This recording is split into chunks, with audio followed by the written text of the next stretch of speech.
Well, here we got the whole panel. This is a good way to break the ice. Everybody, we're getting ready to start up. We've got the oil and gas global networks, upstream, midstream, and downstream technology that connects and changes everything. This is a hot topic.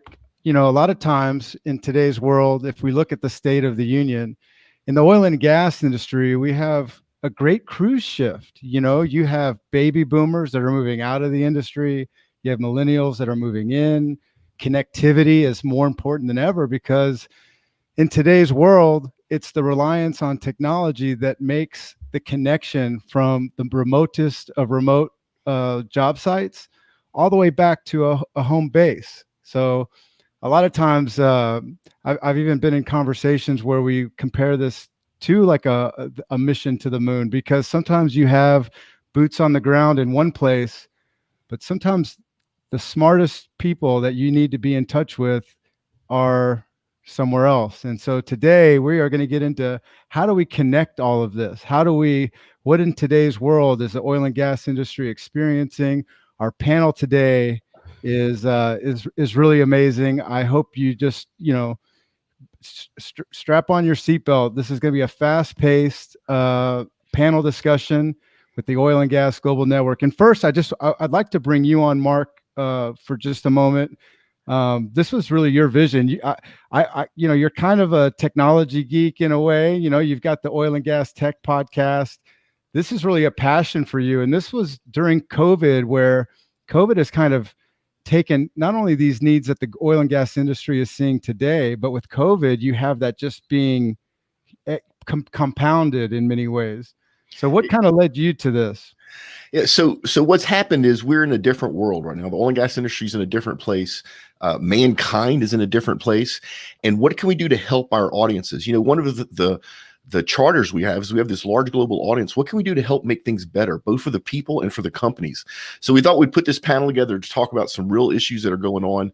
Warren, I have to drop off because we have somebody else that needs to join in and we don't have enough space. So I'm going to be waiting in the sidelines, but I am really looking forward to this. We have some of the major rubber hit the road thinkers around this issue on this panel. So this should be really great. So Warren, I'm going to let you take it away. Russ, go ahead and drop me off. Thank you. And I'm going to go ahead and just start introducing you guys. I'm going to go one by one, and then we'll kind of kick off the open discussion. But I want to start with Jeff Pond. Jeff Pond is from Connected. You know, Connected is very much an intermediary. You know, in one side, we got to think about the end user, who's out there in the refineries. There's electronics. There's this thing called what is intrinsically safe. And if you take an iPad or a cell phone to the wrong place, that is like an immediate possibility, not only for an explosion, but you could have your damn iPhone just melt right to your face if you're not careful, right? So Jeff Pond, I'm going to start off with you, just as far as intros go. Welcome to the panel today. No, thanks, Warren, and excited to be here. Obviously, this is a core area that we've been giving a lot of thought to over the last couple of months, but a result of a lot of emerging trends that we've seen across the industry over the last couple of years as well. So excited to be here along with the other panelists today. Well, thank you. And I'm excited. I know you've got a decade in this business, and I'm really looking forward to a lot of the things that we're going to get into with you. And next, I'm going to introduce from RealWear. He's the executive vice president. It's Rocky Scales. And, you know, RealWear to me, Rocky, I got to tell you, it was a video that I saw that was pretty amazing, where I see this gentleman basically climbing a 6-foot or a 6-story like turbine. And with him, with both hands on the ladder, climbing, using all the correct safety gear, it's the gear that he's wearing, these electronic devices that allow him to voice activate, communicate. And I think, you know, and I'm just paraphrasing here, but it was almost like, and this is going to really tie it in for our audience, it was almost like this person was able to talk to a very experienced expert in wind turbines and say, do I cut the green wire or the red wire? And in real time, we saw magic happen. Point of it being, what I loved about all of this, and I'll turn it over to you, Rocky, for a quick intro, is the guy goes home and he has, you know, Christmas dinner with his family the same night. And that's what really this is a lot about too, is safety, correct? It is. And hey, Warren, thanks a lot for having me on the on the panel. Thrilled to be here with you and the rest of the team. You're right. What RealWear does with our wearable Android tablet is we enable that connected worker. And that connected worker can work in a variety of different industries, whether it's wind turbine or oil and gas. But it enables them to connect to, in many instances, a subject matter expert that can help them solve and fix a problem immediately, while at the entire time keeping their gloves on. And our product is intrinsically safe, as you mentioned with Jeff just a minute ago. No, it's great because what's going to be really fascinating, this is what I'm so excited about, is this panel, everyone has a strategic placement and what it takes to go from end user to every single sensor and analytics and data and even cybersecurity. We're going to get into all that. So Rocky, I know I'm going to call on you quite a bit today, just because I think everyone. I look forward to it. Thank you. So next up, I got Carl Dahlin. Now Carl is from Verizon. So everybody goes like, okay, we all know Verizon builds the networks that move the world forward, blah, blah, blah. But no, it's different than that.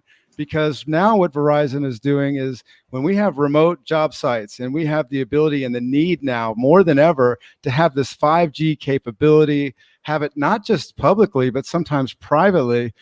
Carl, let's dig into this. And I was looking into a few things, and I even heard that your background goes as far back as when they were rescuing Free Willy, or not rescuing them, but taking them from Oregon all the way to Iceland. You were like the OG, the original gangster that actually got us to live stream that, and all the boys and girls in school got to watch that live. Yeah, boy, that goes back to the early days, Warren. Thank you very much for having me here. That project was pretty special because we were trying to demonstrate where this is all going, right? The power of being connected and the fact that you can network everything everywhere. And, moving a whale at 40,000 feet that weighs, I don't know how many tons in a tank full of water.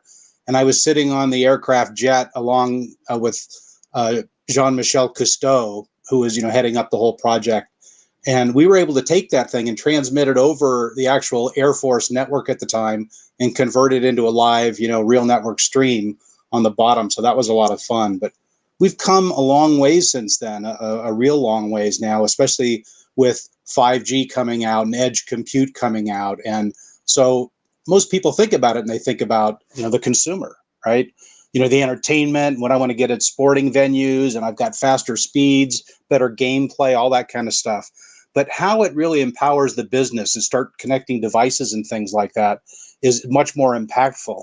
And even more so than that, the real transformation comes when we connect the workers, right? And we're able to connect them to have access to workflow instructions and IoT devices and sensors around them and the dashboard. And in particular, how they get connected to people when they need help, right? How do they reach out and get somebody to come in to mentor them and walk them through something? So it's a big focus for us are these AR workforce solutions at Verizon and how we empower them with the network. Well, before I go on to the next guest, I want to say that over the last few weeks, more than ever, I've been exposed to a lot of comments about the Internet of Things, what a lot of people call IoT. Just sharing that with the audience because we have all kinds of people watching right now. But isn't it so important right now, especially with 5G, that data is coming in real time? Like it's like the least amount of delay that's coming from these wearables, from the technology that we're going to get into today. That speed is almost everything to make this transformation of data that we're seeing in the oil and gas industry. Yeah, it's huge. And it's, people don't really think about it. They talk about bandwidth in terms of, how big is my pipe and it becoming a one-way thing. But when you look at what we're enabling with business and in oil and gas in particular, we've got a lot of real-time or near real-time applications where we've just got to reduce the latency down to nothing, maybe single digit, right? And it really requires a 5G and an edge architecture to do that kind of thing. So super important in how we do this because we have to be connected in real time to get the sensor and data feedback. We're operating very critical systems in these types of environments. Well, that's great. Thank you, Carl. And I don't know if Chris Munnelly is with us yet. It might just be a technology thing. I don't see him in my waiting room yet. So with that being said, and Chris Munnelly will be joining us hopefully from Honeywell It's going to be an interesting component that he brings here. But Ben Cohn with Cisco Collaboration and Strategy. Ben, how are you today? I'm doing great, Warren. Thank you for having us. You know, something about Cisco. You know, I was talking to you just a little bit about what goes on with WebEx and whatnot. You are actually someone too that you're with data. It's all about like how do we move it quickly, and even like with what we're doing today, WebEx is playing such a primary role. Do you know what is there a few words that you could say just about the Cisco collaboration with everything that we know and how it's going to work with these wearables and data back to home base? Definitely, Warren. I think at WebEx, we're really focused on kind of connecting the entire organization and enabling everyone across that organization to effectively and efficiently collaborate with each other.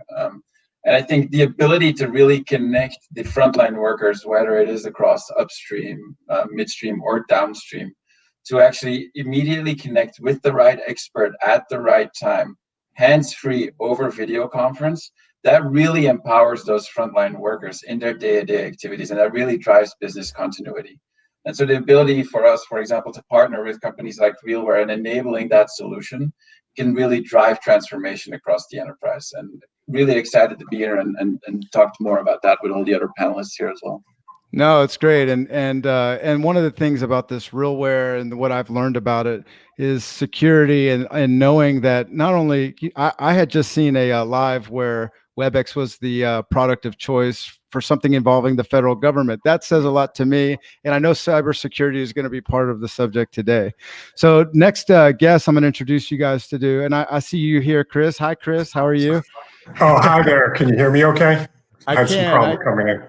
I can. If you're if you're good, I'm going to just go ahead and introduce you real quick. You know, sure. Chris is from Honeywell. As we go through this panel today, you know, there's kind of this part where you're identifying two ends of what the industry is doing in terms of connectivity, the end user, and then all the other items and all that data and what we do with it. So, Chris, your role at Honeywell is quite interesting because this is something that you've been around it some time. You're an expert in integration and how this can save lives. So with that, I'll let you kind of take a moment and share us a little bit about your role and what you're kind of looking forward to talking about today. Sure. Just a quick intro on myself. I'm Chris Munnelly. I'm based in Phoenix, Arizona. Been with Honeywell about 5 years, and my current role is Director of Safety Software Sales. I'm also an offering manager within Honeywell. It's a product manager role in some other companies, and really focused on the connected worker area. And this is about the connected industrial worker. Like, how can you make workers more safe, efficient, and effective in the workplace? My background has been in Silicon Valley and developing software products in the enterprise, and then prior to that at McKinsey, serving large companies. So looking forward to discussing how Honeywell's driving innovation in the connected worker segment and oil and gas segment today. Well, thank you very much. And Richard Lowe, you know, Richard Lowe is an energy executive. The reputation's kind of, Richard, you're kind of the guy that just gets stuff done. I mean, really, that's really your background. Yeah, thanks for having me, Warren.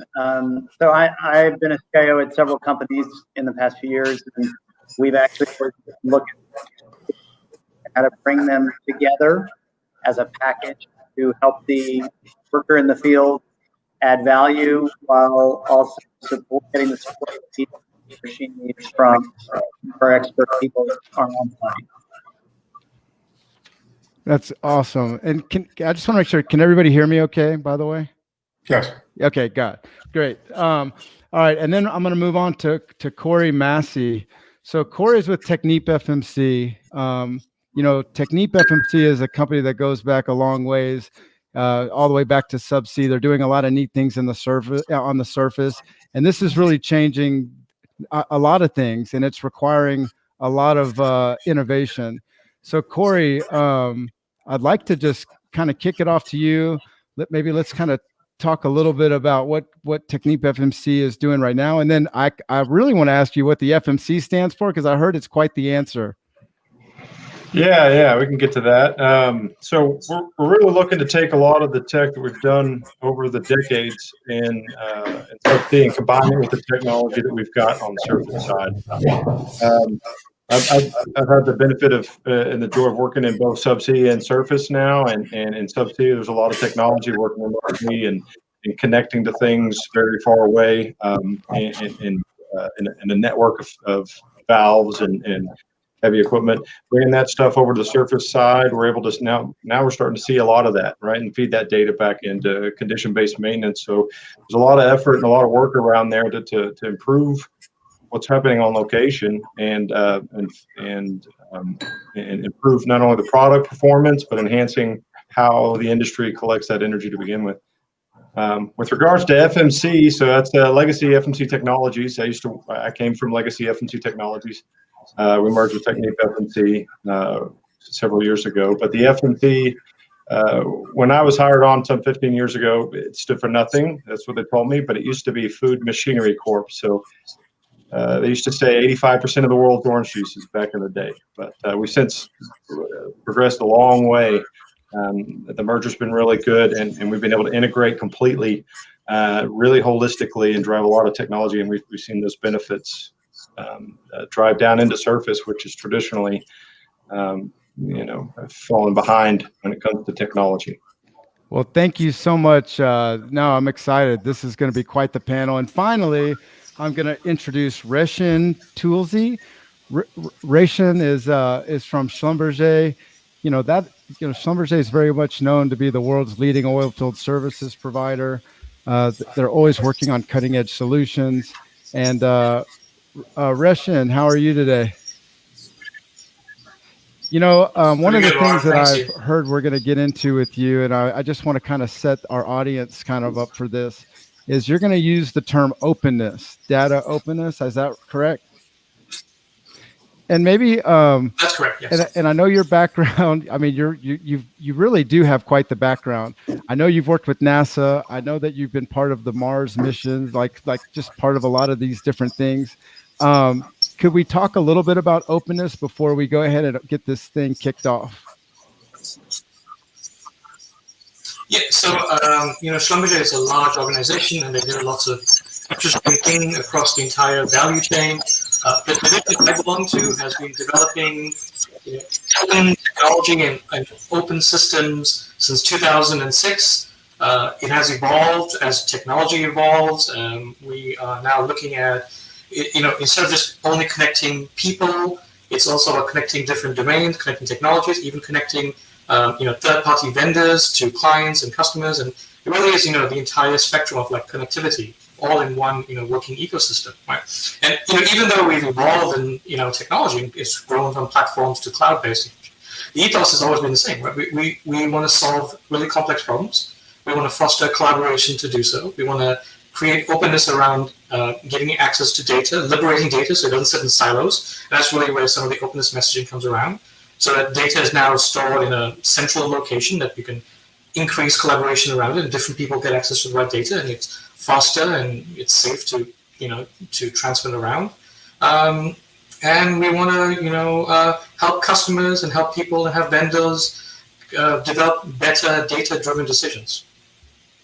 That's great. All right. Well, then, Russ, I'm going to go ahead and I think we should just start the conversation. I'd like to really just begin this whole topic at the end user part, because I think for a lot of us, when we start with imagining this remote location and we imagine for a moment the fact that we're in rural environments, harsh environments, and often flammable environments.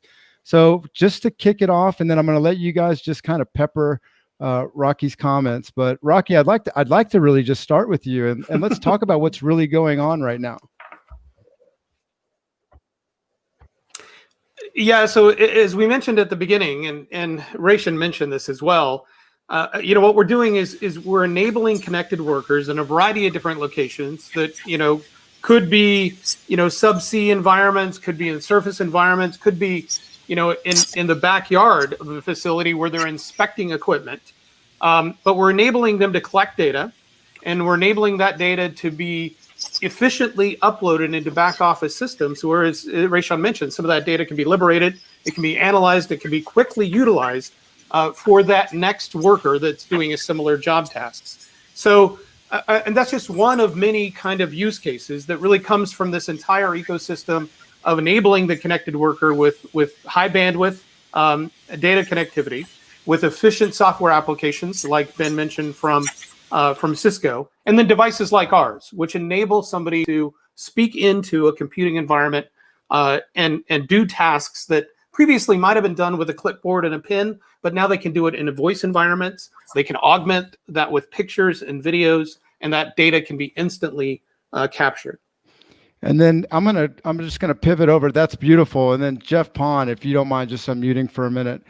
This connectivity and what you've been building, and this is something that you are in the forefront of this, and you and RealWear have this relationship, which, by the way, I want to tell anybody who's watching that we do actually have a giveaway. We have some swag bags. I have to do that, the housekeeping. Yeah, here. thank you. Yes, well, the connectedgateway.com has a special place where you can go where you put in connectedgateway.com/webinar. And we actually have 3 really important things you'll find when you go to that site. And you can not only fill it out to be part of the swag bag, but you also have the ability to meet and talk to any of the panelists today. So Jeff, I just wanted to throw that out there. We have discounts, by the way, for RealWear. I'll get into that some more too. But Jeff, this connectivity.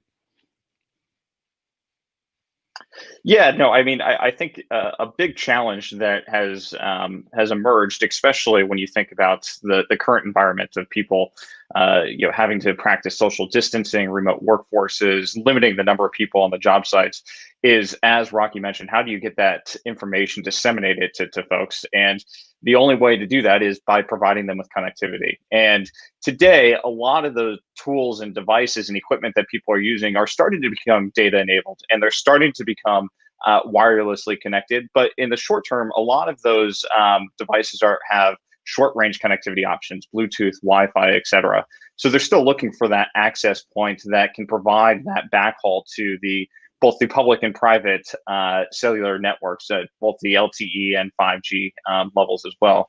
So at Connected, what we're looking to do is to actually develop that exact product that can be the intelligent interface between the workers in the field, plus the variety of tools, sensors, equipments, et cetera, that they're using, and those public and private networks to actually transmit that data back to the people sitting in the command and control centers that can take intelligent action based off of that in real time versus on a retroactive basis.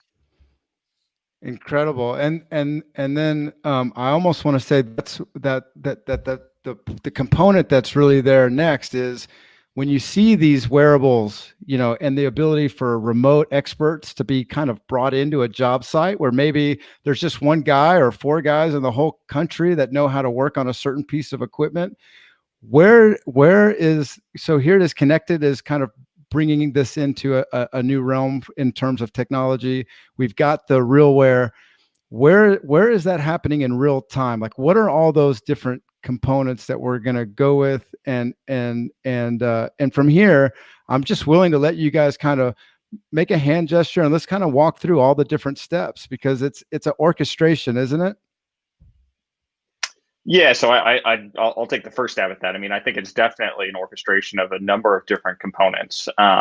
Again, you got on the RealWear side, as Rocky's talked about, you have this capability to have access to documentation that historically resided on just pieces of paper that somebody had to go get from the office. Now that's not at your fingertips, because it's a hands-free solution, but rather more of at your eyesight. And then you have other solutions, as Ben has talked about with the WebEx solutions, that brings that remote mentor and expert capabilities in. I think, and then if you look at what Honeywell has done with all of the different connected devices they have out there, I mean, you got an entire ecosystem that exists, and it's really about making this puzzle pieces start to fit together. Yeah, I would just want to build on that. I think the connected piece is essential, because if you look at the productivity improvements we've had in the last 20 years in other sectors of the economy, they've been huge, driven by mobility. but that mobility productivity premium hasn't really hit the oil and gas segment yet in a big way because we didn't have the connectivity elements. I'll give you an example. We sell portable gas detectors, right? That information saves lives, right? So in a real-time environment, if there's a man-down situation, or even if the gas levels are moving up, if you have real-time capabilities, you can alert a third party when the worker may have fallen, may be incapacitated. You can save that individual's life, right? And we have numerous examples of how Honeywell technology has saved lives. Now, the problem is sometimes you have to kludge it together. You have to do Bluetooth to a intrinsically safe phone or a non-intrinsically safe phone, and then it has a sled on it. It's only class 1 Div 2. It can't go into Div 1. So I think as you get some of the better solutions out there, I think companies will buy it because there's demand for it. And I can tell there is demand for it on the gas side, at least, and that's a big industry. So that's awesome. And I'm gonna ping you, Corey, for just a minute, because Technip FMC has done a lot to talk about remote workers. There is this kind of gray beard term that's sometimes used where you have a younger or maybe not as experienced workforce and not only are they able to have real-time solutions to things that are going on in real time in the field, but there's a safety component, not just in what the wearables are able to do and whatnot, but also the fact that that's less people on the highway, that's less injuries that are potentially going to happen if there was something did go wrong. Can you speak to that for a little bit? Yeah. So really, if you go to any location, there's always a lot of people. Sometimes 15 to 20 to 30 times. It depends on what part of the operation you're inside, where we're at in the operation. That's a lot of potential for personal injury, and you're surrounded by high pressure, rotating parts, lift, all kinds of things, not to mention rigging in and rigging out, a lot of back injuries and so forth. So if you can reduce connections and digitize things and pull people out of those hazardous zones, then you can improve not only the location and the performance, but you can improve the safety of the individuals that are working around these hazardous areas. And we've never been able to do that as well as we can now with digitization. So as we digitize a location and you can get feedback from the location about where pressure is, what positions certain types of equipment are set in, then that gives the person and the individual on location the chance to kind of troubleshoot and analyze the situation before having to get anywhere near that high pressure or that high hazard area. So if we can get that, if we can use those new tools, that new technology to drive that connectivity with the individual and have that indirect interface, then we can save lives. That's awesome. And Richard, I want to ask you, here it is, we're in the middle of COVID. That changed the landscape quite a bit, right? And oil and gas, the whole oil and gas industry, especially those wanting to kind of have this transformation of data in so many different ways beyond even just what we've gotten into so far. What do you see as the fundamental business problems that all of this connectivity is going to be able to really help you in your role and what you see out in the marketplace? Well, the fundamental business problem, as you've said, is you've got a graying workforce. You want to have fewer people on site doing more work more quickly. So with the overall pervasive wireless across the entire site, with all the pieces hooked together with a design that you start thinking about it, all the pieces together, the site can look at it all and say, yes, this makes sense to us. We're going to decrease the head count. We're going to have the experts where they need to be, and we're actually going to be able to work faster and smarter. So you can work in a turnaround faster. You can get, the cycle time between doing activities for the turnaround is going to be faster because you'll be able to see more quickly what's happening simultaneously. So it's a very good business case. The biggest thing we ever always come up with is if we design it, I think either Corey or Jeff said it, if you look at it holistically and all parts together, you can come up with a really solid design, and all the cybersecurity is covered up front, the overall architecture is up front, and it all works harmoniously together. It's when we start taking it apart and only looking at one piece or another piece, and there may have been ROI on that one piece, but when you start to add in the rest of the pieces to make it work holistically, then you've got problems. That's great. Thank you very much. And Ben, I want to kind of take this to the Cisco route before I get over to Rasheen.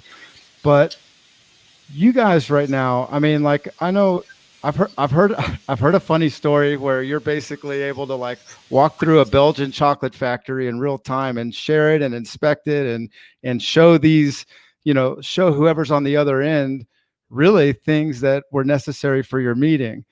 Where does that all fit in? And as you listen to Rocky and like we've got Jeff Pond's agenda, all of these things tie together, but there's gaps, right?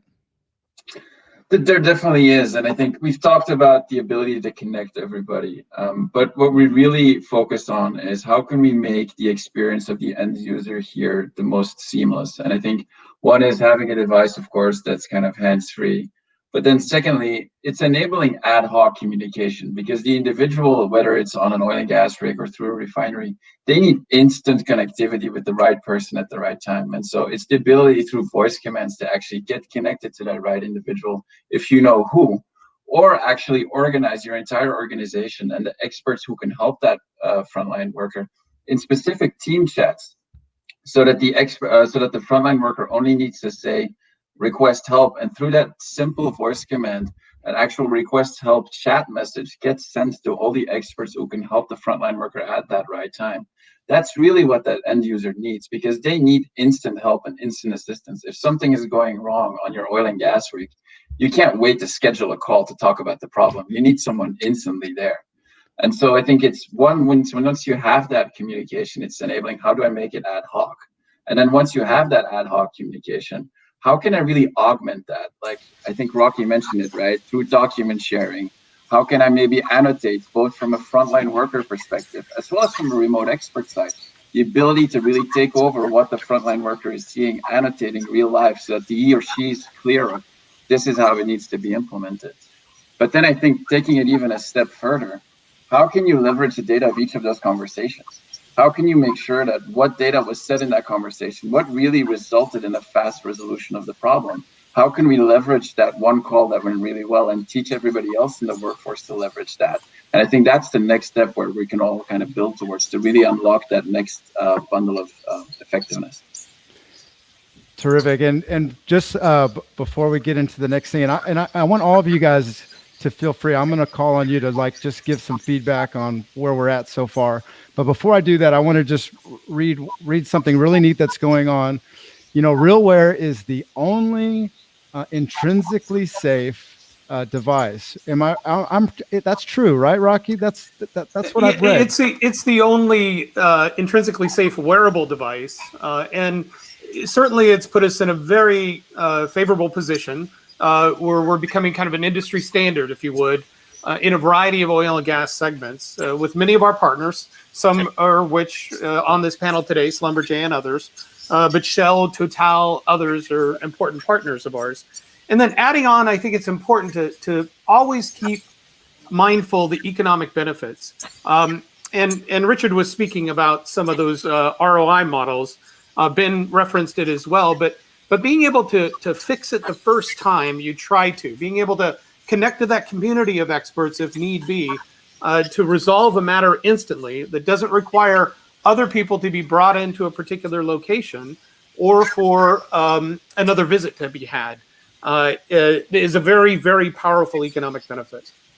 Okay, and something really neat that you guys are doing. So anyone who's watching this, we have a really neat promotion going on. RealWear is providing up to 5 of these HMT 1Z1s, which is actually the flagship device that they've come up with. Yeah, that's the intrinsically safe version, correct? And from what I can tell, I watched a video the other day. There's like 1,800 clients that you guys have. I mean, this is a global happening. People are using this in the field right now. It works. It's like real time. And you guys are doing a promotion right now where if anybody goes to the Connect It gateway, so that's Connect IT, which is Connect It, gateway.com/webinar, because you're tuned into this Oil and Gas Global Network event, they're actually doing a 10% off for up to 5 devices, 1 per person. And we have some swag bags. So definitely visit that. I just want to make sure everybody knows, like, we are, we've done as much as we can to make this something that's attainable for you and your company. And so with that, I'm going to just take a step back, and Rasheen, I want to give you a chance. There's a lot of things about data that you realize that from a cybersecurity standpoint, from the ability for it to go where it needs to go and for it to be retained and used the way it needs. Isn't that something that you're very passionate about, and part of the is that part of the openness that you're working on? Thanks, Warren. So yes, so the word openness doesn't mean not secure. So yes, we will create open access to data, but it's only the right people that need access to it will get access to it. So security is paramount to everything we're trying to do, right? But I also want to touch base on a few things that have popped up during this conversation. I think the initial topic did COVID transform the industry? And actually, these concept of like well before 2020 had actually taken off, right? I believe everything that's happening right now to the industry was always going to happen, but COVID has accelerated the adoption of like digital technology, and so that was potentially it. I think Jeff had brought up document ingestion. So you have lots and lots of documents that's still on paper. I've experienced this when I was in my drilling role. They exist, OCR capabilities to ingest that data very easily. The data can be scanned in if possible, and then be assigned to certain well-type data or equipment-based data, depending on where it is. And was it Ben who brought up the conversations that happen? How do you build on a conversation and then make a decision based on that, if it's good or bad a conversation? Well, if the data is ingested if the conversation is captured somewhere and the data is ingested somewhere, you could probably run natural language processing on that, and then filter out what you perceive to be a good component or bad component, and that can then be sent off to an engineer to look at and then make decisions on. So technology exists, it's growing, it's all there. The key component of it is actually getting access to data, the right data, good quality data, and then having secure access to that data, and then the ability to share that data. Thank you, Rasheen. So, Russ, so I am also going to acknowledge we have Russ Johns on the back of this live event. Russ, I might have you take Rasheen off for just a minute because I want to bring Mark LaCour on for a moment. I'm going to bring Rasheen back on, but for 2 seconds, I want to bring you on, and this is interesting because we do have all this data, right? I mean, we have this ability to take not only these wearables, but we have all this information, and I don't know, hopefully Mark will pop in. I don't know. But anyway, as we go through this, it's like, what is the industry wanting to really collaborate? Like, what is different about where we're going, where collaboration is king? And you take the 5G, you take what Connected is doing, and then you pair that up with everything RealWear. There is a lot of breadth that all this technology brings, and I think what I'll do is, Carl, if you don't mind, I'll unmute you while we wait for Mark as he comes on. But Carl, Verizon has doubled down on this, and you're actually part of the equation that is the catalyst for all this taking place. It is, it's about the connectivity, and you have the connectivity of the workers. How do we get them connected now and plugged in? But it's also the information they're working with is coming from the devices. So all the devices have to be connected, right? And this is where 5G shines again, right? Because now we've got thousands and millions of devices to be connected. And how do we build the dashboard of that to see? How do we create front end dashboards into these data lakes, right? Where we're dumping all this stuff and performing analytics on it. And that's an important part to be there, but I don't want to lose sight of the fact that it's really about the worker. I mean, we believe that this is very worker centric, the experience that we provide, and being able to connect to somebody, and have that conference and get help and the remote mentorship is really important, but we don't want them taking off the gear either and putting it away. So 2 big things to keep in mind. how do we digitize the work instructions and all that to transform their job? So we work closely with a lot of these systems integrators and stuff because there's a big effort there. We have to take people that are using it now that have deployed small quantities, maybe tens or hundreds of these devices, and drive it into the thousands and millions because the demand is there. But we've got to digitize their whole environment so they're using these things all day, right? Yeah, and Carl, and that's the thing is, so in addition to the safety and the fact, like when you talk about like keeping your gloves on, having voice activated capabilities, you've got your Android tablet right in vision, and not only can you see it, but in real time, someone who's like, you know, it's in that show, How to Be a Millionaire or whatever it is. It's like phone a friend. You're not just phoning a friend. You're in real time. Your friend is on your shoulder saying, "Look, just stay cool." You know, it's like an episode of Top Gun, right? It's like we know what to do. Yeah. You get have your somebody, wingman. you get somebody that's even more valuable than your friend, right? Because you get the guy that's the expert on this particular valve assembly on this thing that's about to blow up and cost your company $1 million, right? And you're able to get connected right to him. And it's one of the things we have to build in, you know, on the front end of this. And Ben was talking about it. We need basically this contact center functionality, right? The skills-based routing to go on top of this, and that's, you know, coming shortly. But you know, one last thing that's super important to get all this to work again is getting it integrated with the network, because, you know, one of the inhibitors, if you will, to this rolling out even faster is one, getting all the content digitized, but getting, you know, the form factors down some, right? We deal with the weight of these devices and batteries and stuff. And, you know, at Verizon, we're working with a lot of vendors, some on this call, where we're taking now the processing power out of these devices and putting it at the edge. So the fact that I've got, you know, basically no network time at all to do this stuff, I can do the computing somewhere else. Now my weight has come way down, my battery consumption requirements, and the same thing with the applications. We can take those critical pieces for analytics and pull them out of the cloud and put those at the edge.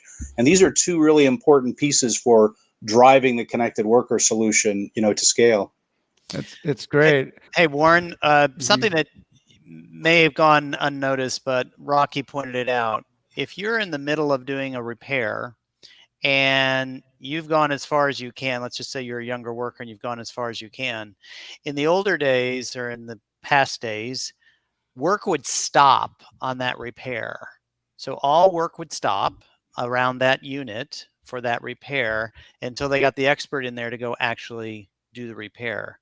Now with the devices that are available, with having the phone a friend on your shoulder or have them right there, that timeline to actually fix the device or fix the valve or the pump is reduced astronomically, and therefore, you know, your refinery, your chemical plant, whatever it is, comes back up a lot faster. So the turnaround times are a lot faster, and that's actually the business value of having these devices available and fully utilized within the sites. To that point, actually, the cost And I of think 1 hour. the other one. So go for it, Rocky. Go ahead, Ben. I was just going to add, the cost of 1 hour of downtime is about $300,000 per hour. So the ability to actually reduce that by having a simple call, or the ability, for example, through WebEx Expert on Demand, to bring in the extra expert, immediately shows the business value. Tremendous. And, you know, Mark, it's like I'm struggling to whether to call on you or Chris Munley, because there's something I want to get into, which is on both ends of this, right? So we've got the realware components, which make magic happen in the field. We have connected and everything that's going there. I mean, this is really what's driving technology, and it's part of the whole mission here. But when you look at both ends, you have employees, you have this workforce, and they have people that love them. And safety is such a critical part of this. And safety almost drives culture, because you want your family to know you're safe. You want to know when you're about to endure something, because it could be harsh weather environments. You have like serious potential flammables. You want to know you're going to come home. And I feel like this is the meat of what we're talking about, is this transformation of data like it's never been done before. Well, it's more than that. It's bringing that technology tool to the guys in the field. Traditionally, the guys in the field were disconnected when they went out in the field. Now, they still had access to information. It typically was in hardbound 3-ring binders. Maybe if they were really, really, really lucky, they had some as-built, right, that they could view on an iPad or something, but they were literally disconnected. And then they would come back, they would reconnect, and even some of the tools that are around, there was no connectivity, so the tool had a function on its own, had to catch everything. So the guys in the field did not have did not have access to the best, the brightest, the quickest, the most accurate, the safest. And we're changing that as an industry. The connected workforce is the future. And it's not just oil and gas. You look at automotive, right? You got technicians now that are working on high-end cars and they get stuck. They don't have to wait for somebody to get on an airplane and come out. They fire up their RealWare and they're able to tap into that knowledge that guy has been working on high-end cars for 37 years. It's going to be the same way in the field here. And this double black swan event that we're going through is forcing our industry to drive efficiencies. We have no choice, right? Culture, no culture. If we don't drive efficiencies in the field and maintain our safety and environmental, we get left behind. And so everybody on this panel has a piece of that connected worker solution, and it is the future. And I'm saying it's the future like it's sci-fi. It's happening now. I mean, we literally could go get in a truck right now, drive out to West Texas, and go watch it happen. And so the advantage of everybody that's on this panel is the fact that we bring this domain expertise, right? And we bring the fact that there's new ways of working that we can still be safe and efficient, and honestly be more safe and more efficient, right? So that's kind of the nutshell. What all this is being able to support those guys in the field who normally had to disconnect the moment they got out of their truck. And Chris, you're muted, but I'd love you to ping in because you've been around this. Yeah, I just want to build on that. I mean, we all know Amazon, Walmart, and the supply chain business is taking off. Why? Because there's workflow automation, right? The last 20, 30 years, huge advancements. Honeywell has a warehouse automation division, also a product called Vocalect that helps automate picking. So what RealWare does and the connectivity that enables it, and what Mark just talked about, is accelerating that workflow. You don't have to wait, right? So a lot of those workflow advantages haven't percolated yet into the oil and gas industry, and we're seeing that, as he mentioned. So these tools are going to help facilitate it. Also, when it comes to safety, it's interesting because connectivity will tactically improve safety. No doubt about that. I gave you an example earlier with connected gas detectors. We're working on connected harnesses. Do you know whether or not the harness is connected or not to an anchor point? Right? Does it have proper fit tests? Things like that can actually help safety at the margin. But there's a bigger thing. Once you collect that data, we talked about it earlier, you can start building AI models and predictive analytics to determine the probability of something happening that day, right? Based on wind speed, rain, other factors. It's almost like a FICO score for safety. So once you get all that data in there, you give it to a good data analyst, and they're looking for more and more data points. So I think it's a great way to feed those data models. And through machine learning, you're going to improve it over time.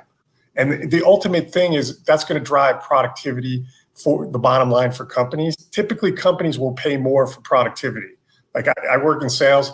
If you go in and if you can reduce an FTE, you're going to have a much easier sell than the probability of reducing an incident.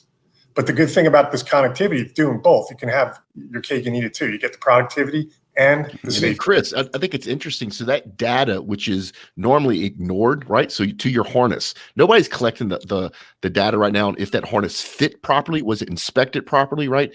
Well, once we have all that, we start doing predictive analytics on that. That's even drive another layer of efficiencies and safety and environmental stewardship. I mean, when we know ahead of time that a pipeline is going to spring a leak at a valve 4 days ahead of time, how great is that for the environment? When we can go out there and proactively take care of that potential leak without having to worry about anything. I mean, and it sounds sci-fi, but it's where we're going as an industry. I just think it's wonderful. I mean, a lot of the data is there. You just can't get to it. I mean, if you talk about the DCS systems in large refineries, Experian, right?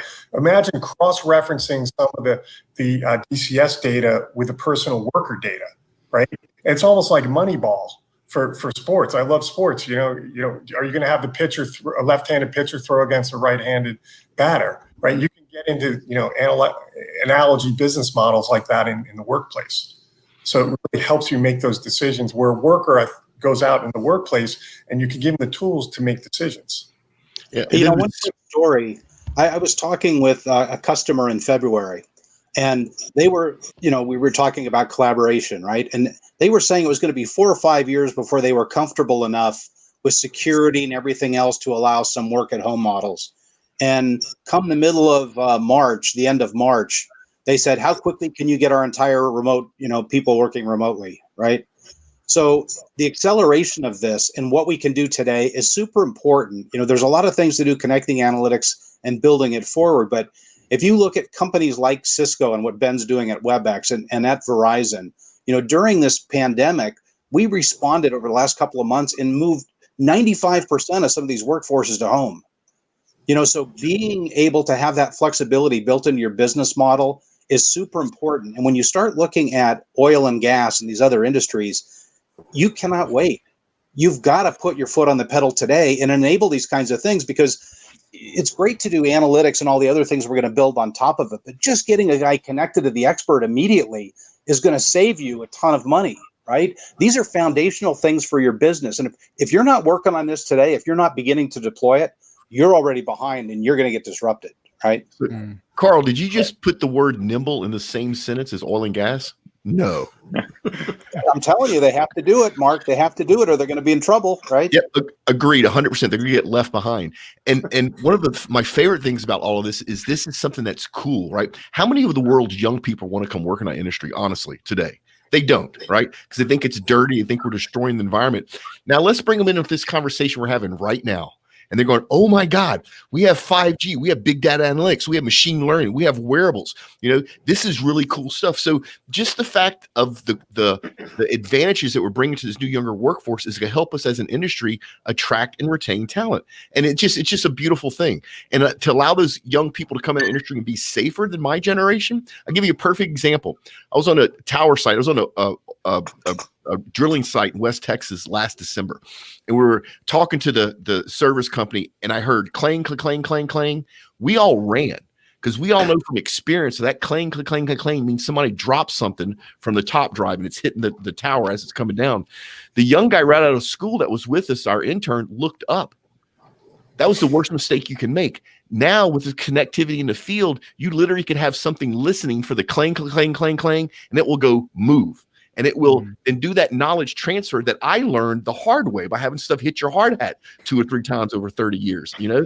So I mean, just even little things like that is just going to propel this industry forward. Well, to pivot off that, I think also not only the warnings, but the interlocks that we can provide. Someone tries to open up the wrong valve, you know, our software can say, hey, you don't want to do that. There's 10,000 PSI sitting behind that valve. So those interlocks and that digital handshake that happens from the system back to the individual trying to function something. We all know how that happens. Somebody's just trying to operate the wrong one, or maybe they're having a bad day, but that can kind of help eliminate a lot of those bad days from happening or getting worse. So one of the questions I have for you guys is sometimes when I think of connected, like its role in all of this, because it's like everyone here has a major component. And Rasheen, I'm gonna do my best to bring you back on. I got to figure out how, but I will. This is like a technology limitation. Wait, you're muted, Mark. I hear you. I see you talking though. I was going to say, to bring Rasheen back in, you have to let me drop off. So audience, we're limited to 10 total people, and somehow we managed to have 11. Actually, I'll tell the truth. I forgot to count Russ, who's the actual most important part as of this. So one of us has to drop off. So if Warren, if you want to bring Rasheen back on, you can have me drop off. All right, Rasheen, just hit us up when you want to, and we'll have you back on. But so Jeff Pond, I just want to get into this, and and we can even rotate a little bit once we get through this. You guys can chime in. But Jeff, connected, it's a bridge, right? It's like we have all of this going on. We've got you got Rocky with the RealWear, which is really truly the most. I mean, when you look it up, it's just the most amazing piece of technology wearable that I've ever seen. It's so futuristic and it's in the now. You are the bridge, and you are actually where you guys are going is going to even get better and better as we get through 2020. Yeah, no, and again, I think there was a number of points that Mark and Chris and Carl talked about earlier about this being, something that's happening now, something that is part of an ongoing evolution in the industry. It's not something that's in the future. And so, yeah, we are that intelligent bridge that can connect those endpoints and those workers back to the public and private wireless networks, and then the remote experts, the command and control center, the data centers, et cetera, that actually allow them to do their jobs more productively and safer while they're on the job. Again, this is all about the industrial worker in the energy and petrochemical industries. We want them to be able to do their jobs quicker. We want them to be able to do their jobs safer and to go home safely to their families at the end of the day. Providing these connection points, giving them access in the short term of access to the remote experts, access to the documentation, allows them to do all those things. But along the way, as some of the other panelists have talked about, we're starting to collect additional data that we can use down the road to become increasingly intelligent about the way in which we operate the businesses. Incredible. And I do want to, I'd like to kick it off to Rocky and Carl to exchange on that, because to me, when I think of you, Rocky, and what your devices do, and I think of you, Carl, at Verizon and you creating these private networks, how do you guys view Connected, and can you expand on that? The power of a intrinsically safe gateway, especially in a 5G environment, is very, very high. So we come across a number of customers today that simply in their environments, they just don't have access to any type of cellular connectivity. They're not in an environment where they can deploy a Wi-Fi or a traditional Ethernet network, and it's a problem. Now we still have benefits because there's other applications that we can provide them with document navigation. We can provide them with workflow capabilities that can be resident on the device. But the power of that connectivity is a game-changing environment, and that device needs to have an intrinsically safe format. Yeah, agreed. I mean, the power of getting these things connected is not lost on Verizon. We're working overtime, right, 25 hours a day to make this happen. And it's one of the reasons why we've recognized the connected worker and AR, VR solutions as an important part of the network and capability set, right? It's a right for these workers, and we've got to get them connected. And we're very focused on that. Corey Massey, I haven't talked to you for a few minutes here, but I want to bring up something, which is your company, with everything it knows and its leverage in the oil and gas industry. This is really the evolution of where everything is going, and this is very much this remote employee capability, right? For somebody to be possibly at their own home and be able to save the world, if you will. This is something that everyone needs to be tuned into. These are the wearables, and these are the things and the electronics that people need to be aware of, because not just for safety, but productivity and all of that. Technip FMC's doubled down on this too. As you've heard everything today, what are some of your thoughts on just things to highlight or kudos to give to some of the panel? Yeah, so I mean, when we talk about digitization, everybody kind of gets scared because they don't trust it. They think they're not going to have the connectivity, or they won't get the feedback they want. I think all that's changing.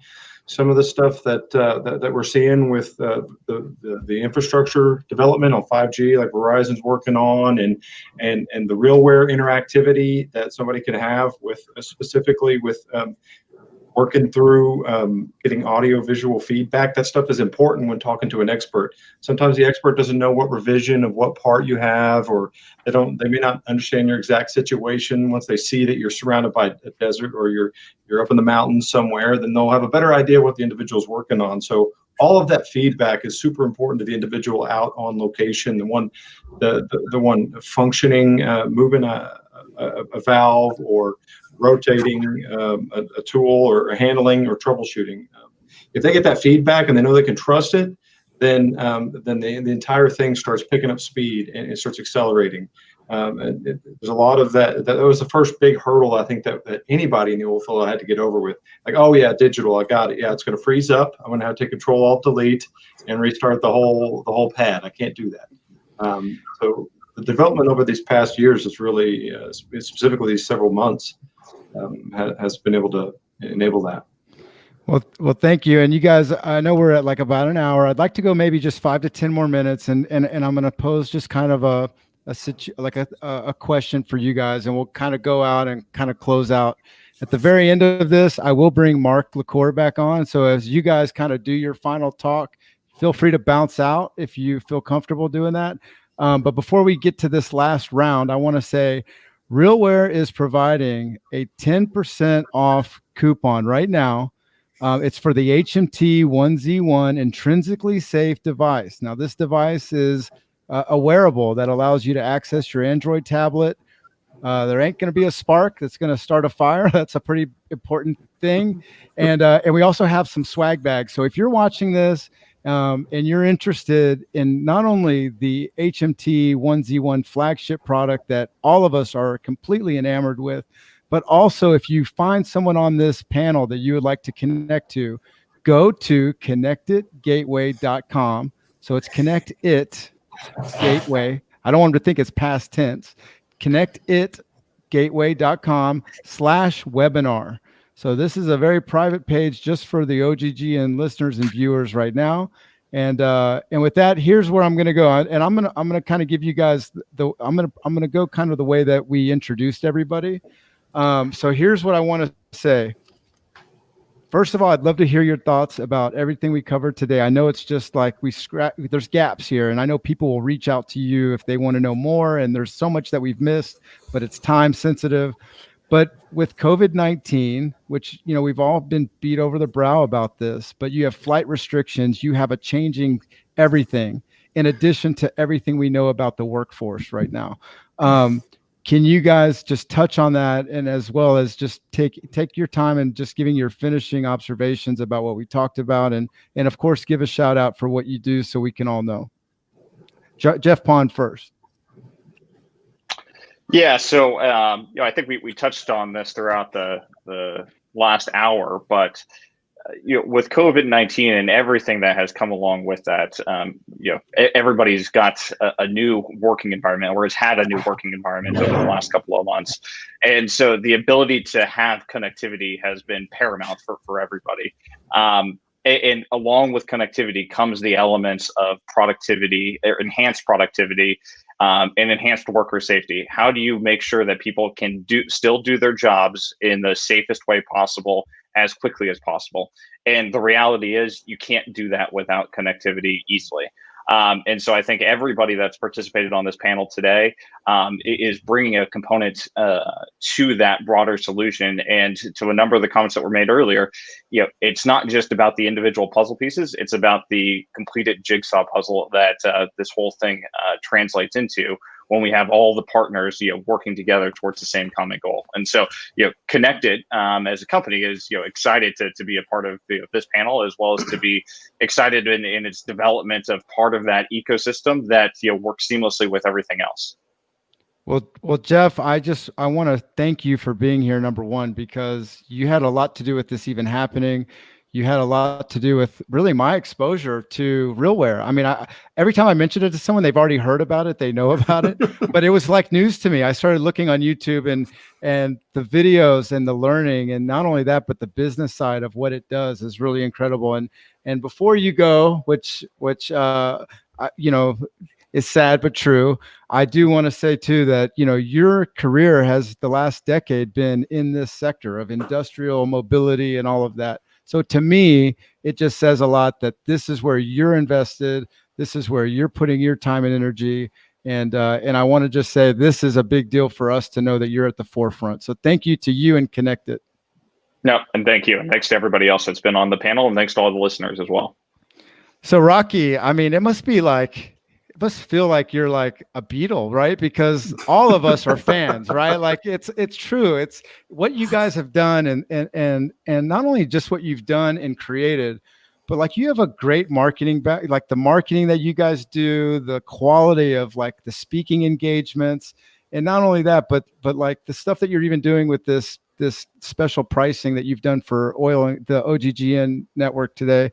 All of that means a lot, and it's about building businesses and community. Yeah. Yeah, thanks. And I just wanted to reiterate some things that Jeff said, because, you know, with so many of us working from home, we lose sight on the fact that, you know, the drilling rigs are still running, the refineries are still running, many factories are still running, but there's fewer people that are allowed at those locations. But the show must go on.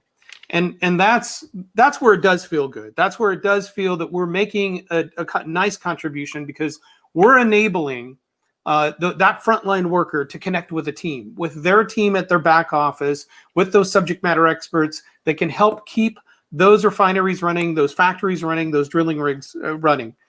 We have numerous examples where customers are saying, look, you know, in the past, I would have a customer come on site and inspect the work that I've done. Now they're using our device. They're showing that customer that's remote, here's the work that I was assigned for this particular order, and I've completed this task. So you're right. You know, the enablement of the frontline worker to communicate effectively digitally in a connected environment has been very, very powerful. And, you know, for us and for this team, it's up to us, because we've had these discussions about moving into workflow environments, inspection environments, you know, job task flow environments, where we can leverage new capabilities of this device, new capabilities of others on this panel, whether it's Cisco or Honeywell or Verizon, to really complement and complete that full product solution of that connected worker. So Warren, thanks, and to Mark as well. Thank you so much for having me on this panel. I've certainly enjoyed it. And if I can be of any assistance to anybody in the future, please reach out to me. Thank you. And that's Rocky Scales, RealWare's Executive Vice President. Really extraordinary job. And you must be really proud of working for this company. Thank you. So next up, I'm going to kick it over to you, Carl. You know, you're kind of a major player in a lot of what we hear about, not just in this panel, but, you know, as part of the Oil and Gas Global Network, I'm exposed to all these different interviews. We have so many different hosts, offshore, onshore. And this connectivity subject, it is where it is, isn't it? Yeah, it really is, you know, and I just want to go back. I think, you know, Rocky said some things that are just spot on and really smart. And that is, in this age of COVID, how people have been able to leverage this technology, right? Not a science fiction thing, not a futuristic thing, but leverage it today to respond to this and keep the businesses going. You know, keeping oil and gas connected, keeping the platforms connected. And the companies that had to do that had to adapt to keep this moving, they're realizing it doesn't take a catastrophe or disaster for them to find other ways to innovate in their business, right? To drive digital transformation. And so this is going to become a regular thing. They're going to redesign their process. You look at what companies did just moving workers out, you know, regular productivity workers, you know, from headquarters buildings into the homes, and the fact that it worked, a lot of those aren't going to move back in again. So within oil and gas, you're going to start to see digital transformation accelerate. So, you know, one of the things I enjoyed talking with everybody on this panel, I thank everybody for joining and for this opportunity, but, you know, the message I'll leave for everybody is that it's happening now. Don't wait. Reach out to somebody, reach out to anybody on this panel about how to get started, do pilots and things, because businesses are transforming. And if you don't get behind the augmented reality and the connected worker, your model's just not going to work. COVID or no COVID, you've got to be driving that kind of thing now. So thank you all very much for having me. You know, Warren, Mark, appreciate being here, and all the other panelists. I've really enjoyed this. Thank you so much. And that's Carl Dahlin, Verizon, Emerging Technology Leader for 5G Solutions. So thank you, Carl. All of this input, it helps us all in so many different ways. You know, there's a wide range of people that are viewing this, and this you know, this is something that people will go back to. And so this message was important. Thank you. And so with that, I'm going to go to Chris Munnelly. You know, Chris, the interesting thing about this whole Honeywell connection to me is that the experts that I've talked to kind of in preparation today, they always tell me Chris Munnelly is on both ends of this because of your role at Honeywell. Like, you're literally able to be from soup to nuts when it comes to what we've talked about today. Well, thanks. Yeah, I mean, it is interesting. So we actually operate a lot of fluorine plants down in the Gulf, right? We actually own our own plants. So we eat our own dog food here. I mean, my take on what's happening here is that you got an acceleration of the change in business model because of the double black swan event that Mark mentioned. So I think one thing that's overlooked is the cloud technologies that's enabling connectivity. If you look at a number of our customers can't go to their facilities, they can't go to the refineries, so they need to access their data. By using cloud technologies that RealWear and other products facilitate, you can access that data remotely, right? So it's not just about working from home. Is can you get the data from that worker who's out in the field to the cloud, and then that enables it around the world. So you can kind of have an eye of God view on the data. So some companies have multiple sites, and this enables them to benchmark and see how well the sites are doing in real time. So there's a lot of productivity elements around that. The second thing I wanted just to wrap up on is that I've worked in a lot of different industries over the years, and it's interesting because in oil and gas, you're looking for what is the tipping point for digitization, right? In other industries, typically it was a competitor, right? In supply chain, you had a low-cost competitor come in, Amazon. Now, there's high barriers to entry in oil and gas, and there's a lot of government regulation. So it's not like a Silicon Valley startup can come in and start building refineries and pipelines. So you're going to have those issues. But I think especially as the price of oil ticks down, hopefully it'll be ticking up soon, it reminds the management team that they really need to maximize profits. And they should be doing this digitization anyway, regardless of the price of oil. It's just more salient when the price is lower because they start looking around for cost savings. So I would say this is a no regrets move to move towards digitization, towards connectivity. And it's something that's being accelerated. I'm seeing the acceleration just in the last couple of months with the remote work trend. So I want to thank everyone for inviting me here today, and it's good meeting you all. Thank you. Thank you. And again, if anybody, you notice that the banner down below shows the connectedgateway.com/webinar. If you ever want to meet Chris Monley or you want to reach out to him, when you go to that site, we actually have a kind of a squeeze page where you can, select any panelist that you'd like to talk to. So Chris, thank you so much. And shout out to Honeywell for making this possible too. Thanks, guys. Thank you. So Ben, I hope you're not mad at me. I feel like Cisco. I didn't pepper you with a bunch of questions, but it's like you're WebEx, damn it. No, I'm not angry at all. I think as you can hear from everybody here, everybody's working really hard to enable that digital transformation to empower the frontline workers across the world, right? And I think what we're really focused on at WebEx is really connecting that frontline worker, enabling that connectivity with the headquarters and the rest of the organization. To maybe end with a statistic, there's currently about 250,000 of those AR-type glasses that are being used across enterprises across the globe that are connecting about 750,000 frontline workers. That is expected to grow to 45 million devices in the next 3 years, connecting over 100 million frontline workers.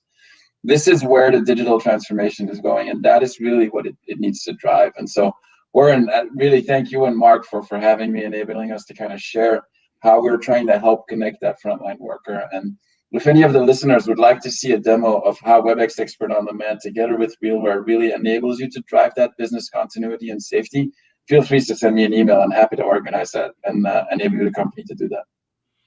That's great. I'm going to be the first one to sign up for that because every time I see something, it's like it's like this bright and shiny object of what you guys are doing. So again, thank you, Ben, and I'm sure I'll see you definitely at the next Oil and Gas Global Network happy hour if we can get there, right?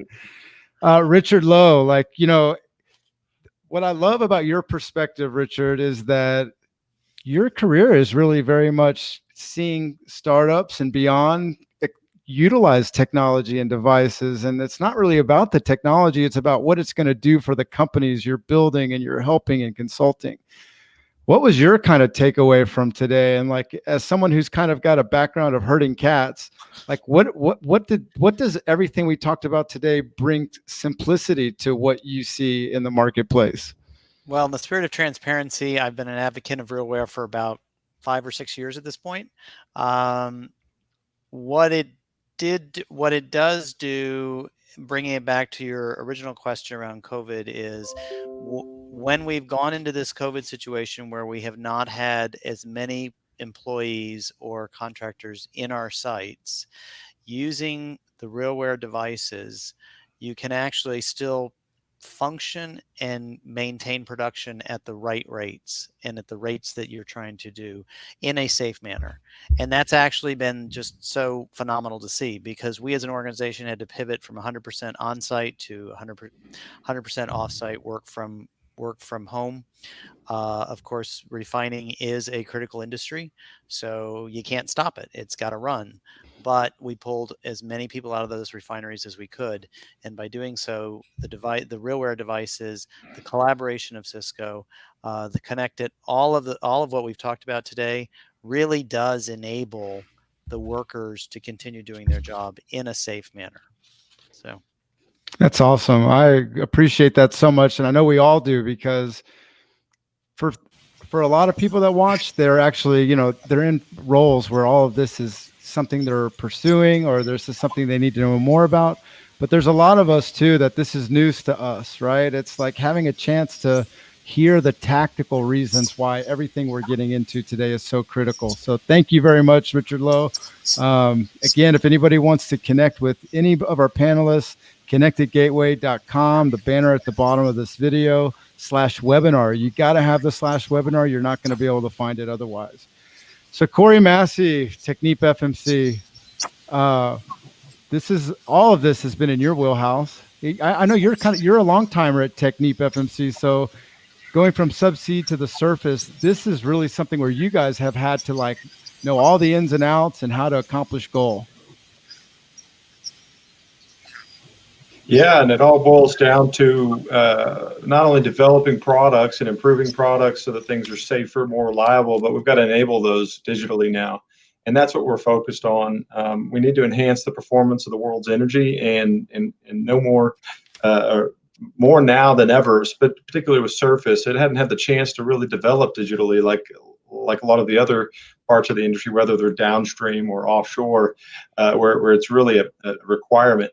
And they continue to develop. But upstream, particularly surface, we haven't, as an industry, we haven't really developed that digitization or enabled the products like we should have been able to do. But with this, as mentioned before, the double black swan has kind of forced things to improve, and efficiency's got to go up, safety's got to go up. We've got to do everything faster, safer, and smarter. And that's really our focal point, and it's difficult to do. We can have all the products on location. We could build a local area network where our software can control things. But if we can't connect that stuff to the cloud, then the person on location can't connect to the SMEs. Customers can't see what's going on in their location, and they can't really get feedback and have that interface that they can now. And I think that the development's extremely important, especially as energy becomes more and more vital. And our part in that industry, that in the energy industry transforms, it needs to get more and more digital. And that's really the focal point. Everybody on the panel, I appreciate all your time and meeting everyone. Mark and Warren, I appreciate you guys' time and the invite. This is a pleasure, and hope to see you again. Good seeing you. Before you sign off, Corey, I'm just going to tell you something. So Michael Dowdy from Technip FMC sat down with me at the Pitch podcast. Yeah, I saw that one. Yeah. Oh my God. I get so much feedback from that. Yes. Everybody just loves it. You know, I come from an insurance background, so it's a lot of the topics are very safety oriented in production. So kudos to you guys, and thank you for your support of the Oil and Gas Global Network. Yeah, absolutely. Thank you. And then we got Rasheen. Okay, so before I even get into this, because I know I had you bounce off so I could bring Mark on, which I have to apologize, but that's just the way it is, right? Nature of the beast. What I wanted to ask you is, as I looked up into your LinkedIn and everything, it's like everything looks pretty legit, right? And then like the very last part of the header for your LinkedIn profile is samurai. Like, what's up with that? On my LinkedIn is factual. It is. So you are a samurai? Like you got a sword somewhere? Yeah, actually, I do actually have a sword. Yeah, so, yeah. Well, that is one of the most interesting things I've seen. So, I went up to Kyoto and I did a samurai course, and they give you a certificate. Then you can say you're like a level 1 samurai. So it's all actual. Yeah, there you go. Well, great. So Rasheen, just closing comments. Let me know if you ever need a samurai to come by and take care of samurai things. Just let me know what those could be. Okay, we'll do. So let's tell me, like you listened in, and I know even while you bounced out, you were able to kind of tune in. You really are a data guy, and this openness, this idea of like moving data and all that. Before you sign off, what last few words would you like to say for not only this event, but even for the people that might want to talk to you more? Sure. I think what's interesting about this panel was, and thank you for inviting me, is that it kind of started at multiple layers. So the first layer was you have all these devices that exist. Now I'm not an HSE operations person anymore, so it's not my forte. But from a logical standpoint, you have all these devices sitting out that you can collect various bits of data from, and that will increase over time. Industry is moving in this direction. We are going to move in this direction too. Oil and gas is naturally going to move.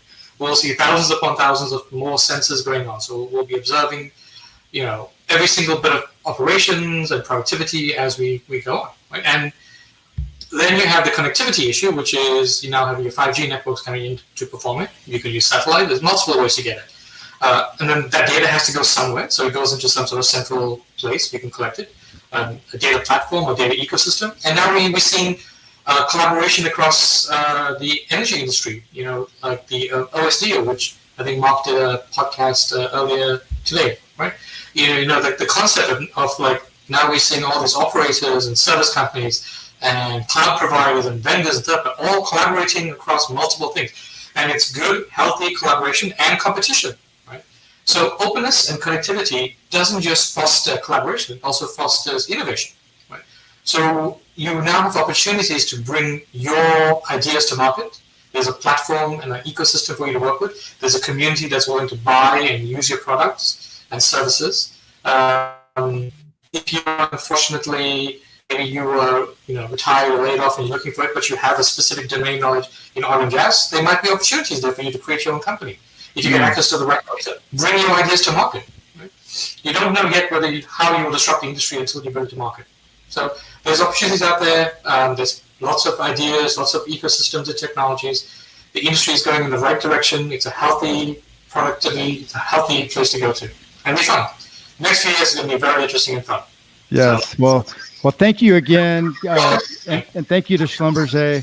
That is Rasheen Tulsi. He is the Openness Technology Manager at Schlumberger. Thank you so much, Rasheen. You're welcome. Take care, guys. Bye-bye. And then there is one, right? Hey, Warren. What Hi. a table of just rock stars, right? I'm not exhausted. I'm really just now curious, like more curious than I was when we even started this thing. It's like the more you learn, the more you realize that it's really infinite possibilities. Yeah, it's as an industry, we're in a unique place in 2020. But if you look at the industry long-term wise, we're in a hydrocarbon abundant world, right? That shale geology is not unique to the US, it's all over the world. More and more countries are getting into refineries and petrochemicals. And then you're looking at different ways to transport hydrocarbons. Look at LNG, right? Where I now have the ability to squish that gas to liquid, move it all around the world. And the whole reason I bring that up, when I look at the oil and gas industry and I look forward to the future, say next 20 years, it's going to be an industry that is vital to mankind. But at the same time, we have to drive efficiencies at a totally different scale. Because we're in a hydrocarbon abundant world, the raw cost of natural gas and crude oil, barring geopolitical type of stuff, is going to stay relatively low. Because there's more petrochemical plants and refineries entering the world, the cost of refined goods is going to stay relatively low. Because we're having new ways to transport hydrocarbons, the cost of transporting hydrocarbons could be relatively low. So whether you're an upstream, midstream, downstream, and service, if you're not looking forward, you're going to get caught and you're going to get left behind. This remote worker is not if. It's not academia. It's not sci-fi. It's the reality. One of the things that Rocky probably didn't spend a lot of time on is Total, which is one of the 5 super majors, signed a huge contract with them because they see the advantages. And they're not the only oil and gas company looking at the capitalizing on the advantages of remote workers. So, all this comes together. The coolest thing is we kind of put together a community just now. I know it was only 45 minutes. I know we had some tech issues, but we had each part of the major players of the major pieces here. And wasn't it cool how we all worked together? I mean, some of the people on our panel, you could say they were competitors. I got no competitive vibe from anybody. It's like, hey, let's work on this problem together and let's bring a solution to the oil and gas industry so we can help. Now, yes, we're going to make some money, and yes, it's business, but I just think it's the coolest thing to be involved in efforts like this where we're bringing the industry forward in a way that's practical, that's real, and quite honestly, kind of fun. It's so much better to show up to a job site and have a wearable on your head that will tell you, hey, you need to torque that valve at 37 foot-pounds, versus having to go run back to the truck, try to call somebody on the radio, look in some, 3-ring binder for the torque specs for the valve. So I just think it's cool we were able to pull this off, bring everybody together. To your point that you made 374 different times today, good job, Warren, is that if people wanted to learn more, and then I am being serious, is the scrolling at the bottom of the banner. So connectedgateway.com/webinar. There you can go and register for free for the prizes we're giving away. You can also go check out the discounts that RealWear is kind enough to give to our audience so you can try this intrinsically safe wearable. And at the same time, if you want to reach any of the rock stars we had on this panel, you have the ability to do it there as well. So audience, thank you for paying attention to what we're doing. Warren, you did a fantastic job as always in this thing. Let's let everybody go. And then once again, if people want to learn more, where do they go, Warren? All right. So if they want to learn more, they go to connectedgateway.com/webinar. And I have to say I got to say one more thing to you. This today, as you were saying about the panel, this was categorical, right? It was like these people all have a passion for the category of what we're accomplishing with technology, safety, and the platform. And yes, I got to say it before I go. Rocky and everything I learned about the RealWear thing and the fact that we're doing discounts, I think that should say a lot on the fact that people put their money where their mouth was to make this available to revolutionize the world further. Yeah, Warren, and real quick before we go, a big shout out to the people that made this happen. So big shout out to Rush Johns. If you're looking at wanting to do a live stream, he's our producer. He handles everything in the back end. He's somebody you should reach out to and at least have a conversation with. We trust him 100%. He's done fantastic work for us as a producer of our live streams. And then a big shout out to Tim Taylor and his crew, our marketing department. Warren and I just showed up and started talking, but Tim and his team is the one that did all the work, all the artwork, all the promotion, the landing pages. They were running around like crazy. Just nobody gets to see that. So big shout out to all the people that made this happen. We could not do it without you. Thank you. And Russ, God bless you, man. You pulled it off. So you can turn it off as soon as you're ready. The lights are going to go out here in just a moment. Look at this. Yeah, folks, we are out here. See ya.